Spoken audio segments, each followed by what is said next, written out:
നിങ്ങളുടെ ജീവിതം മാറ്റിമറിക്കുന്ന ഒരു 3 ടിപ്സ് ഞാൻ പറയട്ടെ. എന്താണെന്നറിയോ?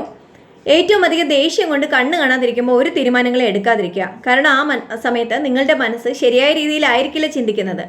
ദേഷ്യം വന്ന് റിയാക്ട് ചെയ്ത് വായിൽ തോന്നിയതൊക്കെ വിളിച്ച് പറഞ്ഞിട്ട് പിന്നീടായിരിക്കും ഓർക്കുന്നത് ഞാൻ ദേഷ്യത്തിൻ്റെ പുറത്ത് ചെയ്തു പോയതാണെന്ന്.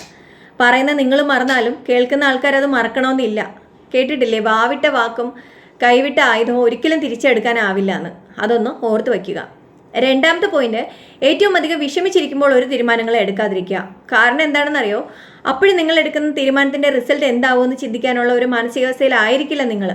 നിങ്ങളോട് ചേർന്ന് നിൽക്കുന്ന പല ബന്ധങ്ങളിലും ഒരു വിള്ളലുണ്ടാക്കാനേ ആ ഒരു തീരുമാനത്തിന് കഴിയുമെന്ന് ഓർക്കുക. ഏറ്റവും അധികം സന്തോഷത്തോടെ ഇരിക്കുമ്പോൾ ആർക്കും ഒരു വാക്കും വാഗ്ദാനങ്ങളും നൽകാതിരിക്കാതാണ് മൂന്നാമത്തെ പോയിന്റ്. കാരണം എന്താണെന്നറിയോ? പിന്നീട് നിങ്ങൾക്ക് ആ വാഗ്ദാനങ്ങൾ പാലിക്കാൻ പറ്റാതെ വരും. അതൊരു ബേർഡനാവും. പക്ഷെ കേൾക്കുന്നവർ ആ വാക്കിൻ്റെ പുറത്ത് ഒരുപാട് വിശ്വാസത്തോടെ പ്രതീക്ഷയോടെ കാത്തിരിക്കും. അവരുടെ ജീവിതം കീഴ്മേൽ മറിക്കാൻ ഈ ഒരു വാക്ക് മതിയാവും. അതുകൊണ്ട് തന്നെ പാലിക്കാൻ പറ്റുന്ന വാഗ്ദാനങ്ങൾ മാത്രം മറ്റുള്ളവർക്ക് കൊടുക്കുക.